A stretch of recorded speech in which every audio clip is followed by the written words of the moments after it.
দুনিয়া কিন্তু সমান তালে নেককার বদকারের সমান তালে পার হয়। আমি বহুবার বলছি, হাজারো বার।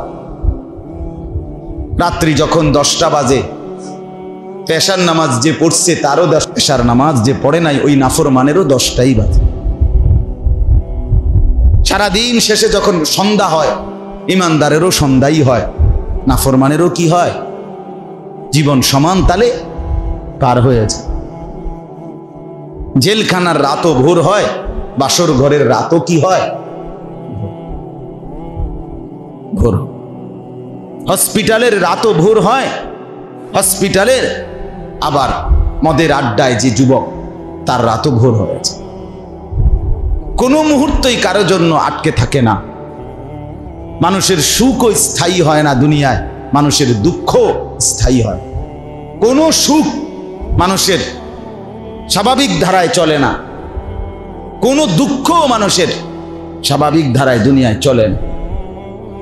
এখানে আলো তো অন্ধকার, এখানে রোদ তো আবার বৃষ্টি, এখানে রাত তো আবার দিন, এখানে সকাল তো আবার দুপুর, এখানে দুপুর তো আবার বিকাল, এখানে বিকাল তো আবার রাত।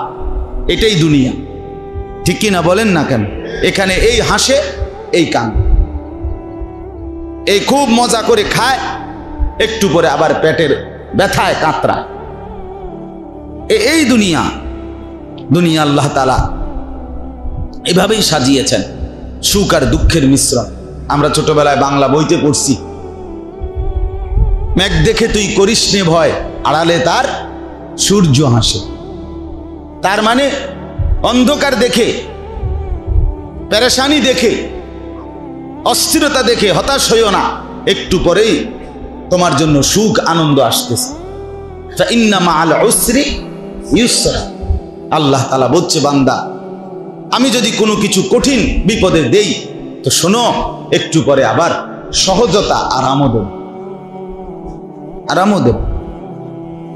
এজন্য দুনিয়া দিল লাগানোর জায়গা না, দুনিয়া নিয়েই শুধু তৃপ্ত হও।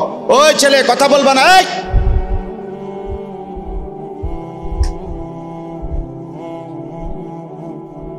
তুমি তো বর্ষ ধরেই কথা বলতেছো বেটা।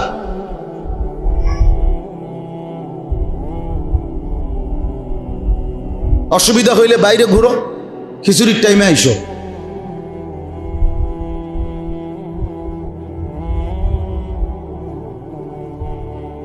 সোজা হিসাব, আজ নওজোয়ান কষ্ট করেই ফেরাইতে হবে, হাল ছেড়ে দিলে হবে না। হাল ছেড়ে দিছি আমরা সবাই, হাল হইতো না। হুজুর সমাজের অবস্থা খুব খারাপ, অনার আর সম্ভব। আশ্চর্য, এটা কি ওহী আসছে? এটা কি ওহী আসছে? জিবরাইল বলে গেছে যে আর সম্ভব না? কথা বলেন না, এরা আমাদের সন্তান, এদেরকে বদলাবে কে? তাইলে জিবরাইল। তাইলে হাল ছেড়ে দিব কেন? আমরা হাল ছেড়ে দিছি। চোখের সামনে আপন ছেলে নামাজ পড়ে না, বাবা মা হাল ছেড়ে দিস। আর কি করুন? মেয়ে পর্দা করে না, আমি কি করুন? হুজুর বাপ হইলে ওই সিয়ারি, আমি কি করুন? আমার কি করার আছে? যখন যা চাইছে হুজুর সব দিছি, অন নামাজ পড়ে না, আমি কি করতে? বাহ, হাল ছেড়ে দিছেন না রে বাপ। নূহ আলাইহিস সালাম 950 বছর পরে যখন আল্লাহ তাআলা ওনাকে 950 বছর, কিন্তু 950 টাকাকে বলে না। 950 টাকা আর 950 বছর এক কথা? 950 টাকা মানে তো 50 টাকা কম 1000, কিন্তু 950 বছর আমনের আমার বাপ দাদা 14 গোষ্ঠীর কয়জনের হায়াত একত্র করে লইব? একজন মানুষ, তিনি নবী, 950 বছর একটানা মানুষকে আল্লাহর দিকে ডাকছেন। এরপরেও যেদিন নৌকা ছেড়ে দিবে, তুফান চলে উঠছে, পানি উঠে গেছে, পানি দেখা যাচ্ছে, তুফানের বন্যার পানি, আল্লাহর গজবের পানি, তখনও কোরআনে আছে হযরত নূহ আলাইহিস সালাম তার ছেলেটাকে টানাটানি করছে। কেনান, যে ছেলেটা তখনও ঈমান আনে নাই, তারে বলছে ইয়া বুনাইয়ার কাম মা'ানা, হে আমার সন্তান, বাপ আয় না, ঈমান এনে নৌকায় উঠে আয়। বাপ পানি দেখা যাচ্ছে, ওয়াফারাত তান্নুর, চুলার ভেতর থেকে পানি বের হয়ে গেছে, পানি দেখা যায়, বাবা আয় না। ছেলেটা বলছে, না আব্বা, সাআবি ইলা জাবালিন ইয়াসিমুনি মিনাল মা, আপনি যান, আমি আপনার খোদার তুফান আসলে, পানি আসলে আমি উঁচা পাহাড়ের উপরে আশ্রয় নেব। ইয়াসিমুনি মিনাল মা, ওই পাহাড় আমাকে আপনার খোদার পানি থেকে বাঁচায় দিবে। দেখেন নূহ আলাইহিস সালাম তখনও রাগ হয় নাই। আরে কয় কি রে ডাকায়, কার লগেরে তুই কইলি কথাটা? আল্লাহর সাথে কথা বোঝেন নাই না, এটা বলে নাই। বলছে লা আসিমাল ইয়াউমা মিন আমরিল্লাহ। আবারও বলছে, বাপ দেখ ভুল করিস না বাপ, বিশ্বাস কর আজকে আল্লাহর হাত থেকে কেউ বাঁচাইতে পারবে না রে বাপ, কেউ বাঁচাইতে পারবে। এইভাবে আবার বলছে, কোরআনুল কারীমের সূরা হুদের মধ্যে আছে।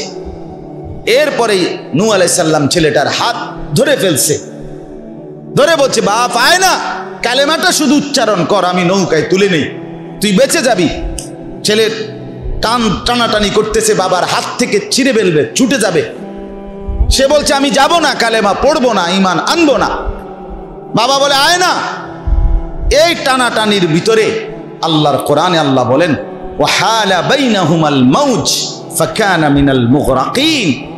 একটা ঢেউ আসছে, এক ঢেউয়ের এক আঘাতে ঢেউয়ের বাড়ির লগে বাপ আর পুত্রের হাত চিরতরে খুলে গেছে, ছুটে গেছে। ফাকানা মিনাল মুগরাকিন, আল্লাহ বলে ছেলেটা তখন ডুবে গেছে। তখনও এবার শুনেন, আর তো ছেলে নাই, ছেলে তো ডুবে যাক, হাত থেকেও ছুটে গেছে, পানি ঢেউ তাকে ভিতরে ঢুকে এলাইছে। এবারও নূহ আলাইহিস সালাম বাবা এইবার আবার আল্লাহর কাছে দুই হাত তুলছে। ইন্না ইবনি মিন আহলি রব্বি, ইন্না ইবনি মিন আহলি। আল্লাহ, এটা আমার ছেলে, আমার পরিবার, আমার বংশ, আমার রক্ত, এটা আমার আহাল। ইন্না ওয়াদাকাল হক, আপনার ওয়াদাই সত্য মাওলা, আপনারই ফয়সালা। ওয়া আনতা আহকামুল হাকিমিন, আপনি হচ্ছেন শ্রেষ্ঠ ফয়সালাকারী। হায়াত দিবেন না মৃত্যু দিবেন আপনি জানেন, আমার কোনো হাত নাই। তবে আল্লাহ শুধু এদ্দুর, আমার তো কলজাটা মানতেছে না মাওলা, এটা আমার যে ছেলে। তখন আল্লাহ তাআলা বলছে, ইয়া নূহ ইন্নাহু লাইসা মিন আহলিক ইন্নাহু আমালুন গায়রু সালিহ। না রে নূহ, সাবধান, আর কখনো বলবা না এটা তোমার সন্তান না। বেঈমান সন্তান হয় না ঈমানদারের, মুশরিক মুমিনের সন্তান হয় না। এমন বড় পাপী কোন ঈমানদারের সন্তান হতে পারে না। ইন্নাহু আমালুন গায়রু সালিহ, তার প্রতিটা আমল বদ আমল, নাফরমানি আমার। ফালা তাসআলনি, এই ওখানে আছে। নূহ আলাইহিস সালামকে আল্লাহ নিষেধ করছে, সাবধান, ফালা তাসআলনি, আর কখনোই তার ব্যাপারে আমার কাছে কিছু চাইবা না, সাবধান। তখন নূহ আলাইহিস সালাম হাত নামায় ফেলছে যে হায় মাওলা, আর হলো না। ওই পর্যন্ত বাপ তার সন্তানের ঈমানের জন্য, বাঁচানোর জন্য জাহান্নাম থেকে চেষ্টা করে, এবারে গায়ের হইতো না। আরামসে নাফরমান সন্তানের কামাই দিয়া ভাত খাইতে আছে, বন খাইতে আছে, আপেল খায়, মালটা খায়, ঘুম যায়। বাহ, জিঙ্গেলে কোনে হইতো না, কইছি কত কই। অনার হুজুর এই জমানা নাই, এই জমানা নাই। আগের হেদিন নাই হুজুর, অনকার ফুলান্ডি কেরম জানি, ফুলান্ডি আগের ফুলান্ডির নাক আসিল সামনে, অনকার ফুলান্ডির নাক পিছি কে তো অন কি ফুলান্ডির সমস্যা কি? কথা বলেন না কেন? এখনকার ফুলাফান্ডি বানাইছে প্লাস্টিক দিয়া, তো সমস্যা কি? কনকার ফুলান্ডি জানি কেরো না। আসল কথা হলো আপনার ভিতরে সন্তানকে বাঁচাবার আখিরাতের ফিকির আপনার হৃদয় থেকে চলে গেছে। যদি বাপ মনে করত আমার সন্তানকে আমি বাঁচাইতেই হবে। তো খোদার কসম প্রয়োজনে সারা রাত সেজদা দিয়ে চোখের পানি ফেলে কাঁদতো, আল্লাহ আমার ছেলে যদি বরবাদ হয়, মেয়ে যদি বরবাদ হয়, স্ত্রী যদি শেষ হয়ে যায়, আমার খাট দিয়ে কি হবে, সোফা দিয়ে কি হবে, ফার্নিচার দিয়ে কি হবে, টাইলসওয়ালা বাড়ি দিয়ে কি হবে, আমার গাড়ি দিয়ে কি হবে, কুটি চমুনি আমার জায়গা দিয়ে কি হবে, আমার হবেটা কি মাওলা। খোদার কসম এটা চোখের পানি ফেলে সেজদায় গড়াগড়ি করে কাঁদতো ওই বান্দা। কিন্তু ভুলে গেছে বাপেও আখেরাত, এজন্য সন্তানও ভুলে গেছে, মাও ভুলে গেছে পর্দা, এই জন্য মাইয়াও ভুলে গেছে পর্দা। কথা বুঝেন নাই?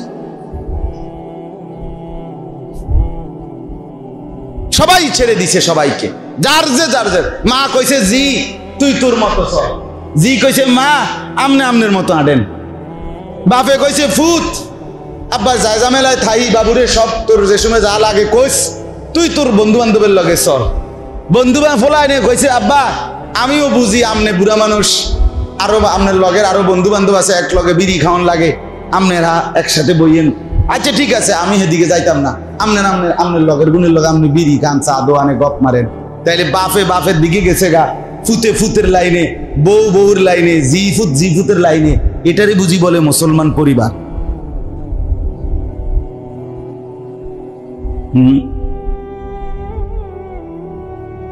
হাদিসের মধ্যে আছে হযরত ওমর রাদিয়াল্লাহু তাআলা আনহু, সাইয়্যিদুনা ওমর মধ্যরাতে মানে মাঝরাতে তাহাজ্জুদের নামাজের জন্য উঠতেন।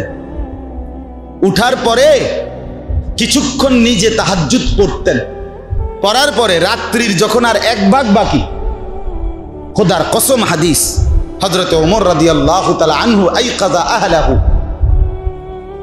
তখন নিজের স্ত্রী সন্তানদেরকে জাগিয়ে দিতেন, বলতেন আর অল্প একটু সময় বাকি, ওঠো 2-4 রাকাত তাহাজ্জুদ পড়ো এবং ফজরের নামাজের জন্য প্রস্তুতি নাও।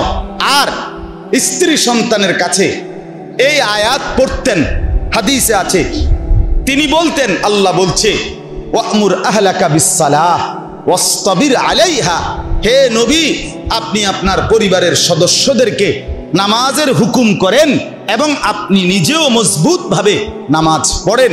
হযরত ওমর বলেন দেখো বিবি বাচ্চারা, শুধু আল্লাহর কোরআনের এই হুকুম মানার জন্য আমি তোমাদেরকে উঠিয়ে দিচ্ছি।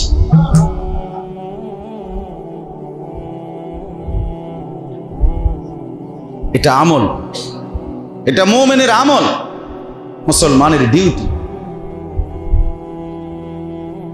মুসলমানের জিম্মাদারি এটা। আজকে আমাদের এই হালাত কোথায় গেল? কেন আমরা ভুলে গেলাম? কেন আমরা ভুলে গেলাম?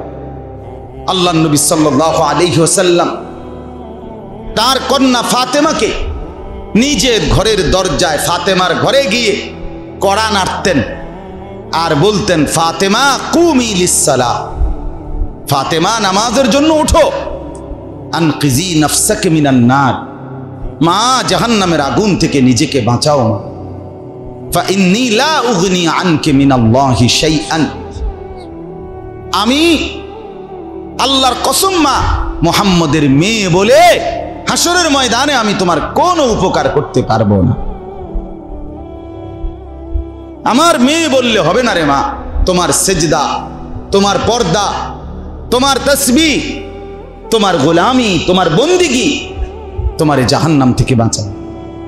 মুহাম্মদের মেয়ে বললে হবে না, হাসান হুসাইনের মা বললে হবে না, আলীর স্ত্রী বললে হবে না, তোমার আমল নামা তোমাকে দেখাইব। সেখানে আপনাদের আমাদের জন্য কি সান্ত্বনা? তাইলে আপনারা আমরা কি কি আশায় বসে আছেন বলেন? বলেন কোন ব্যক্তি কর্তব্য পূর্ণ আদায় করে একেবারে ইনসাফ বিচার কাকে বলে? যদি কারো মাথার মধ্যে সামান্য দেমাগ থাকে, আপনারা বলেন কোন মানুষ তার দায়িত্ব কর্তব্য পূর্ণ পালন করলে এরপরে সে কারো সুপারিশ চায়, আপনি একটু বলেন। কিন্তু কোনোই যোগ্যতা নাই, বরং তিনি যা চায় তার একদম উল্টা কইরা এই লোক ওই ব্যক্তির কাছে সুপারিশ চাওয়া, এটা কি ইনসাফ? তো রাসূলুল্লাহ সাল্লাল্লাহু আলাইহি ওয়াসাল্লাম সুপারিশ করবেন মানে কি এই যে নবী বলে দিছে উম্মত চুরি ডাকাতি জিনা ব্যভিচার মদ জুয়া অশ্লীল ছবি গান বাদ্য নাটক সিনেমা সুদ ঘুষ যা ইচ্ছা তা করতে থাকো, কোনো টেনশন করো না, আমি নবী আছি, আমি সুপারিশ করে তোমারে বেহেশতে পাঠামুই পাঠামু। এটাই তো নবী বলছে না? সুপারিশের মানে এই তো না? বলেন একজন মুসলমান বলেন, আপনার বিবেক কি বলে? এই কথার অর্থ এই আপনি আপনার সব নাফরমানি করতেই থাকবেন? এ তো খ্রিস্টানদের আকীদা, এ তো কাফেরের আকীদা, মুসলমানের আকীদা না। খ্রিস্টানদের আকীদা কি জানেন? খ্রিস্টানদের আকীদা হলো ঈসা আলাইহিস সালামকে তারা নিজেরা ফাঁসিতে ঝুলাইছে, ক্রুশের মধ্যে বিদ্ধ করে, ওই যেটা তারা গলার মধ্যে চিহ্ন ব্যবহার করে। কেন? তাদের ধর্মের বক্তব্য এটা যে আমাদের ঈসা উনি তো আল্লাহর পুত্র, উনি নিজে আমগরে বলছে তোমরা আমাকে ফাঁসিতে ঝুলায় দাও, দিলে তোমাদের সমস্ত কিয়ামত পর্যন্ত তোমাদের বংশধরদের সমস্ত পাপ আমি কাঁধে তুলে নিলাম, আমি আমার পিতার সাথে সেটা বুঝবো, তোমরা কোনো চিন্তা করবা না। খোদার কসম, এটা খ্রিস্টানদের বিশ্বাস। তোমরা কোনো টেনশন করবে না। আজকে আমরা ডুল্লা গজল গায়, ডুল্লা লড়ে, কি রঙে, বাহ! সুন্নাতের কোনো অনুসরণ নাই, ইত্তেবা নাই। দাড়ি কোথায়, টুপি কোথায়, মিসওয়াক কোথায়, দস্তরখান কোথায়, হালাল উপার্জন কোথায়, স্ত্রীর পর্দা কোথায়, ছেলের নামাজ কোথায়, মেয়ের নামাজ কোথায়, চরিত্রের পবিত্রতা কোথায়? 30 বছর ঘরে টেলিভিশন চলতেছে, নাচতেছে গাইতেছে, বিবি বাচ্চা, নাটক সিনেমা, নর্তকী, জিনা ব্যভিচারের দৃশ্য দেখতেছে, নিজেও ভিন নারী দেখতেছে, বিড়ি সিগারেট খাইতেছে, কেউ মদ জুয়া খাইতেছে। এরপরে উনি শুধুই কেবল নবী সুপারিশ করবে, নবীর আশেক দাবি করলে, নিজের মুখ দিয়া বললে নবী প্রেমিক, এতেই উনি জান্নাতে চলে যাবে। বিষয়টা এতটাই সস্তা হয়ে গেল? এটাই ইনসাফ? আল্লাহ আমাদেরকে বিবেক দান করে। আপনাদের বিবেকের কাছে বলুন, আজ একদিন 2 দিন না হলেও আজকে 15 থেকে 16 বৎসরের বেশি হবে আমি আপনাদের গ্রামে আসছি। তো এরকম হবে না? এরকম হবে, হ্যাঁ, আমার হিসাবে এরকম হবে। এই মাদ্রাসার শুরু থেকে আমি আসছি, আরো আগ থেকে। আমার শায়েখ আরিফ বিল্লাহ হাকিমুন নফস আল্লামা মুফতি মুশতাকুন নবী কাসেমি হযরত দামাত বারাকাতুহুম যে বছর প্রথমে আসছিলেন, তখন আমি আসছি সোনাকান্দা থেকে মাহফিলে আসছি। এখানে ওই দোতলার মধ্যে ছোট্ট কামরাটার মধ্যে মিম্বরের উপরে হযরতের সাথে আমি বসছি, কথা বলছি। এখানে কোনা দিয়া, কোনখান দিয়ে জানি মাহফিল হয়েছিল, এদিক দিয়ে, সেই থেকে আসছি। হ্যাঁ, আমি হুজুর এই যে আপনার কথা আইসে জিজ্ঞাসা করছি যে হুজুর আসেনি ভালো। শামসুল হক সাহেব আমার কলিগ ছিলেন, আমার ইন্তেকাল করছে যখন, আমি তখনই শুনছি উনার নাতি তো আমার মাদ্রাসায় পড়ে। মৌলানা হারুন সাহেবের কথা জিজ্ঞাসা করছি, আপনারা বললাম না, সেই বলছি যে উনি আসেনি ভালো। আমি তো চিনি আলহামদুলিল্লাহ, নামেও অনেককে চিনি। এই জন্য বাপ, ধোকা না খাই, প্রতারিত না হই, নিজেরে বরবাদ না করি। কে কোন পক্ষের, কে কার বিপক্ষের, এগুলো বাদ দে। আপনি জান্নাতি হবেন এই ব্যাপারে নিজের প্রস্তুতি নিন, জাহান্নাম থেকে বাঁচার চেষ্টা করেন, নিজের জিন্দেগিটা কদর করেন, রাসূলুল্লাহ সাল্লাল্লাহু আলাইহি ওয়াসাল্লামের নসিহত সুন্নাতের আলোকে জীবন সাজান। ছেলেদেরকে বলি, বাপ তোমরাও মনে করো মা বাবা যথাযথ কদর করলো না আর কি, তবুও নিজেরে নষ্ট করো না। কেউ কিছু বললো না রে বাপ, মনে করো এই সমাজের কেউ তোমারে বাধা দিয়ে পারলো না আর কি, কিন্তু এরপরেও মনে রাখো তুমি এমন এক সত্তার কাছে ফিরবে যে সত্তা তোমার উপরে তার পূর্ণ শাস্তি প্রয়োগ করবে। আল্লাহু আজিজুন যুনতিকাম। আল্লাহ বলেন আমি কিন্তু একদিকে যেমন রহমান রহিম, আমি কিন্তু আরেক দিকে প্রচন্ড শক্তিশালী এবং প্রতিশোধ গ্রহণকারী। যুনতিকাম, আমি প্রতিশোধ গ্রহণকারী। ফাআনযারতুকুম নারান তালাজ্জা। আল্লাহ বলে বান্দা, এই বান্দা, আমি হুজুর দিয়া না, আমি ড্রাইভার দিয়া না, হেল্পার দিয়া বলি নাই, আমি নিজে তোমাদেরকে জাহান্নামের লেলিহান আগুনের ভয় আমি আল্লাহ দেখাচ্ছি, আমার কথা ফেলে দিও না। কোরআনের আয়াত। ফাআনযারতুকুম নারান তালাজ্জা। রব্বুল আলামিন বলেন আমি নিজে ভয় দেখাইলাম, আমি। খামখেয়ালি করো না বান্দা। লাহুম মিন ফাওকিহিম যুলালুম মিনান নার ওয়া মিন তাহতিহিম যুলাল। রব্বুল আলামিন বলেন বান্দা, তুমি নাফরমানি করলে যেই জাহান্নামে ঢুকানো হবে, সেই জাহান্নামের আগুন কেমন হবে বান্দা, আমি আল্লাহ তোমাকে বলছি শোনো। আল্লাহ নিজে বলে বান্দা, ইন্না লিল্লাহি ওয়া ইন্না ইলাইহি রাজিউন, লা হাওলা ওয়ালা কুওয়াতা ইল্লা বিল্লাহ। আল্লাহুম্মা সাল্লি আলা মুহাম্মাদিন নবিয়্যিল উম্মি ওয়া আলিহি ওয়া সাল্লিম তাসলিমা। লা হাওলা ওয়ালা। বলেন আলহামদুলিল্লাহ। তো আল্লাহ তাআলা বলেন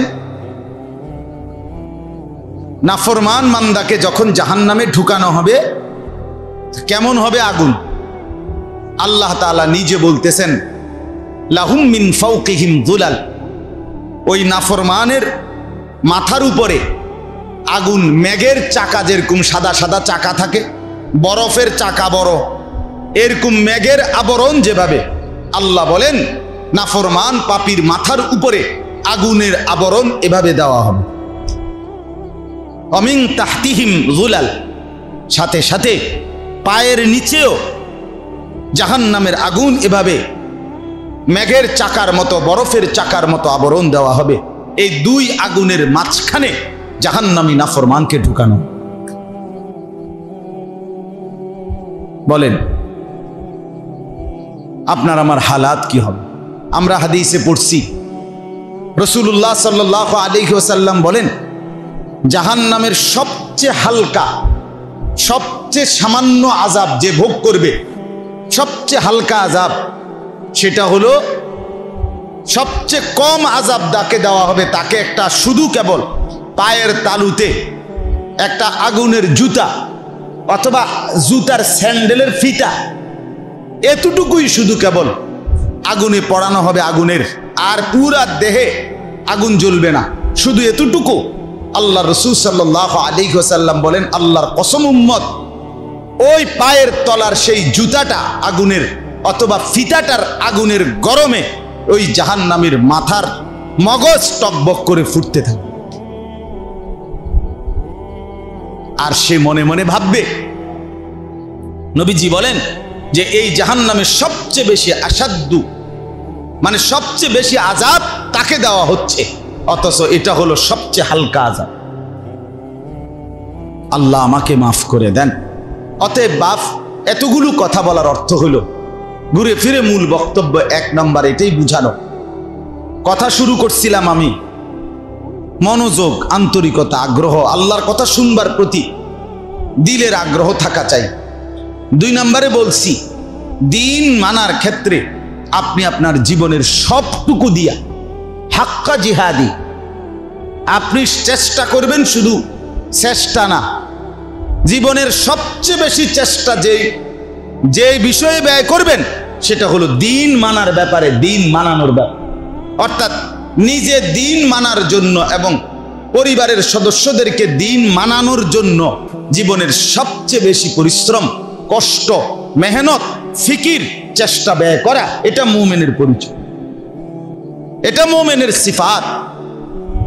আমরা অনেক সময় দুনিয়ার ব্যাপারে বলি না যে হুজুর আল্লাহ কইতে পারবো এই বিল্ডিং খান করতে গিয়ে আমি কত কষ্ট করছি, বলি কি না বলেন?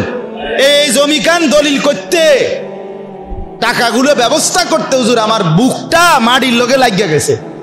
আমি জানি কত কষ্ট করছি, তার মানে নিজের খুব কষ্টের কথা নিজে স্মরণ করে, ঠিক কিনা বলেন?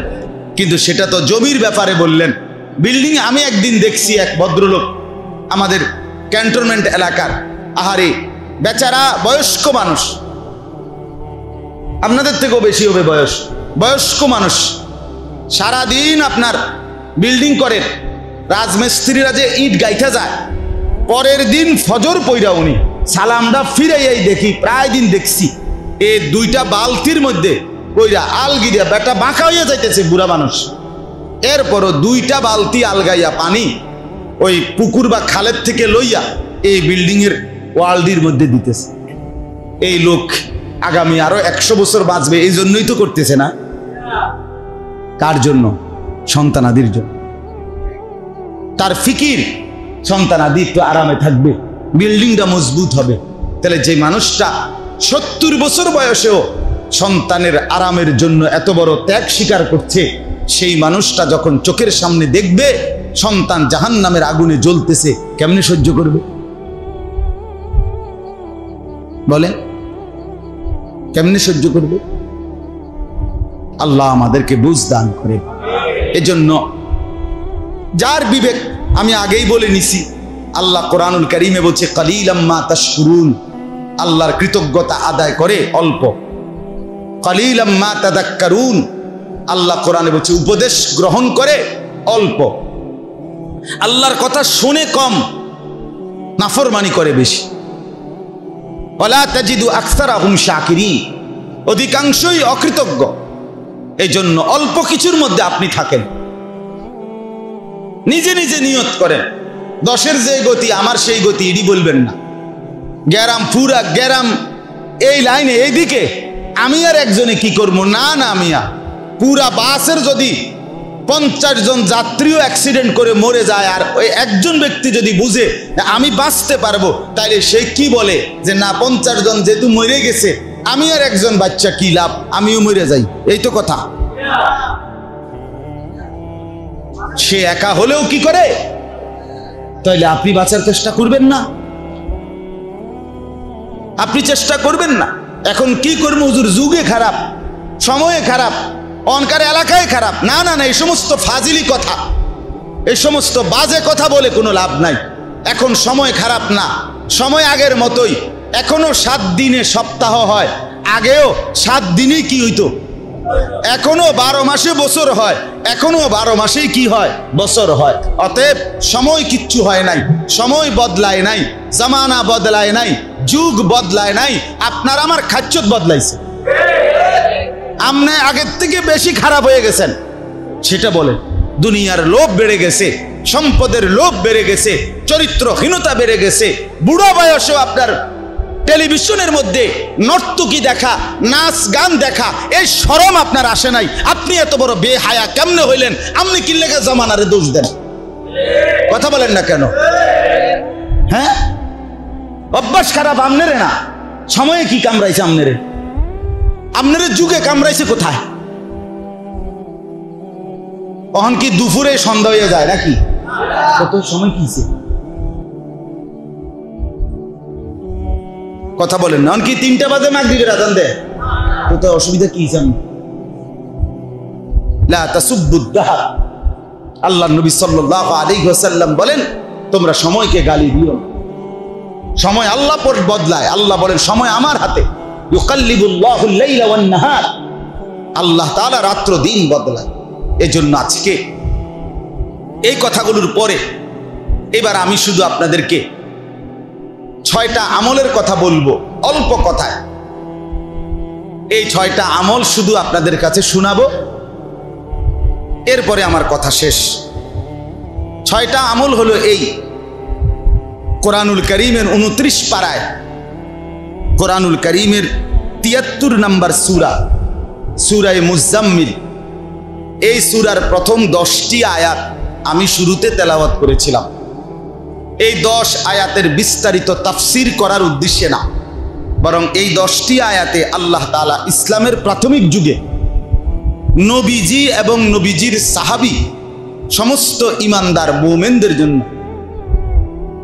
এবারে শুধু ছবি উড়ায় মোবাইল, মানে উনি যে ওয়াজে বইছি রে বাইক গিয়ে দেখাই, বুঝলি? হ্যাঁ, ও বেড়ি তো হয়তো কইবো আও বুঝছি কোনা হয়তো ঘুরে করছো, তখন কইবো যে দেখো এই ডাইরেক্ট সাপ এই সামনের দরজাটা বরাবর আমি বলছি, এবার বিশ্বাস হয়েছে? এবারই কইবো হ্যাঁ না এখন বিশ্বাস হয়েছে।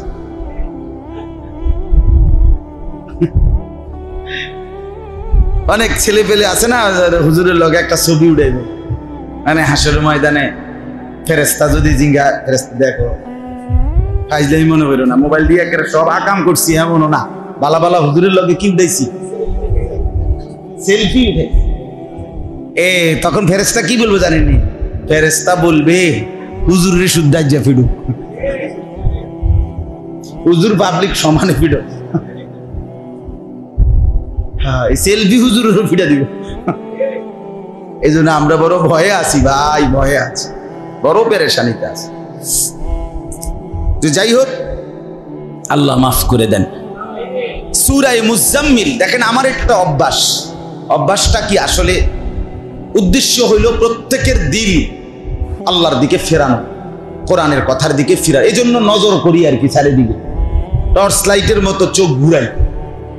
মনে করেন কেউ বুট খাবে, বাদাম খাবে, কেউ মোবাইল টিপবে, কেউ বইবা জিমাবে, কেউ ঠ্যাং সরাইয়া বসবো, এতে আসলে কি হয় না, ওই বেচারার কোনো ফায়দা হয়। আল্লাহর কথা যদি মনোযোগ দিয়ে কিছুটাও শোনে, পাথরের মধ্যেও যদি ধারাবাহিক পানি পড়ে, পাথর কি হয়ে যায়, ছিদ্র হয়ে যায়। তো মুমিনের দিল তো পাথর না, আরো নরম। মুমিনের দিল বদলাবে না কেন? চেষ্টা করতেই হবে, হতাশ হলে হবে না। আমি হতাশ না, আমি নার্ভাস হই না, কখনোই হই। নতুন উদ্যমে বারবার বলতে থাকি, বারবার বলতে থাকি। ছেলেদের জন্য বলি, যুবকদের জন্য বলি, দিবানিশি বলি, দিবানিশি বলি। আমাদের এই ছেলেরা মুসলমানের ছেলে, এদের মা মুসলমান, এদের বাবা মুসলমান। বাবা এরা ছোটবেলায় জন্মের পরে এদের কানে গান শোনায় নাই, আজান শোনাইছে। আজ মোবাইল এদেরকে ভুলায় দিছে, আজ এক নর্তকী তাদেরকে ভুলায় দিছে, আজ খেলোয়াড় ভুলায় দিছে, আজ সিনেমার নায়ক ভুলায় দিছে, আজ রাস্তার মেয়ে বেপর্দা নারী তাকে আখিরাত ভুলায় দিছে। হতে পারে ধুয়ে মুছে একটু সাফ করে দিলে, মনে করাই দিলে, চেষ্টা করলে, আল্লাহর দয়া হলে এখান থেকেও একদিন জোনায়েদ বাগদাদি হতে পারে। এইমাত্র মাওলানা মারুফ ভাই বললেন আজীব কথা, আজ থেকে সেই কত বছর আগে শুরু করলেন, এখন মহল্লার প্রায় 100-র মতো ছাত্র মাদ্রাসায় পড়ে, আলেমে দ্বীন হয়েছে। অনেক ছেলে শহরের বন্দরে পড়ালেখা করে। তাইলে আজ থেকে 10 বছর আগে, 15 বছর আগে তখন কেউ ভাবে নাই, এখন সেই ভাবনা বাস্তবায়ন হচ্ছে। 30 বছর পরে দেখা যাবে মহল্লার অনেক ছেলে আলেমে দ্বীন হয়েছে। হতাশ হইতে নাই, একজন একজন করেই হোক, দুইজন করেই হোক, অল্প অল্প করেই হোক। যে সমস্ত ইমাম সাহেবরা আছেন আপনাদের কাছেও বল, হতাশ হবেন না, হতাশ হুজুর একেবারে বিশ্বাস করেন, আমি যেই মহল্লাত ইমামতি করি এখানে 12 কুতুব। আমি আল্লাহর জমিনে যত জায়গায় এই পর্যন্ত গেছি, আমার এই ছোট্ট জীবন, সব জায়গার মানুষে কইছে হুজুর এখানে 12 কুতুব, 13 কুতুব কোনানে হয়েছে, আর 11 কুতুবও শুনি নাই, সবখানে 12 জন করে। তার মানে প্রত্যেক জায়গায় শয়তান বান্দরা মানুষ, ফাসাদ করা, ফিতনাবাজ এবং ঝগড়াটে, ষড়যন্ত্রকারী, বিদ্বেষকারী, হিংসুক আল্লাহর জমিনের সর্বত্র আছে। কথা বুঝেন না? এখন এমন কোন এলাকা বাংলাদেশে যে ইউনিয়ন, যে হুজুর এই ইউনিয়নের এই মাথার থেকে হে মাথা পর্যন্ত সবাই আব্দুল কাদের জিলানির ঘরের লোক, এটা কোনটা এলাকাটা? তাহলে 12 কুতুব নাই কোনা নেই, এটি কোনো কথা না, ঠিক কিনা বলে? আমার মেহনত করে যাও, আমার চেষ্টা চালায়া যাওয়া, অব্যাহত চেষ্টায় একদিন আল্লাহর দয়া হবে, আল্লাহর মেহেরবানি হবে, আল্লাহ তৌফিক দান করে।